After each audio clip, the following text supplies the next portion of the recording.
including cannons and cannonballs, whole crates of equipment, and of course a large collection of German bombs donated to Portsmouth by the Luftwaffe during the Second World War. The corner on our right hand side is the north corner. 250 years ago this would have marked the end of the Royal Navy docks. There was nothing else beyond this point except for some shallow marshland. During the Napoleonic Wars, however, the Royal Navy realised they needed more space for the rapidly expanding fleet, so they had French prisoners of war dig out the rest of the harbour for them by hand. More mud and silt was moved manually by these prisoners of war than was moved by machinery during the digging of the Channel tunnels. The result for over 3.5 miles of continuous naval quaywall, along with a variety of locks, docks and basins throughout the harbour. As we round the north corner, you get some of my favourite views of the aircraft carrier. You really get a sense of how much wider she is on the flight deck compared to the waterline.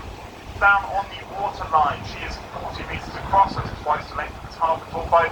That's nothing compared to the flight deck, where she is 72 metres from shoulder to shoulder. You'll even see that there is special fendering between the ship and the quay wall to ensure that at low tide her overhanging flight deck does not struck the ground. E283 next up here on the right hand side. This is HMS Mersey, Batch 1 River class patrol ships. We originally had 3 of these built for fishery protection duties for the Royal Navy.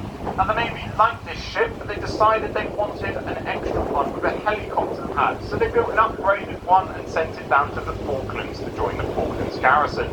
That was HMS Clyde, and she turned out to be so useful they built 5 more, what became known as the Batch 2 River classes.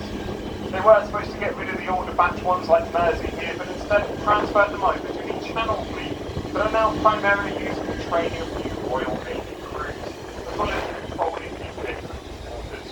You can always spot a river class ship because they'll have some kind of camouflage scheme painted on the ships themselves. These Batch 1s have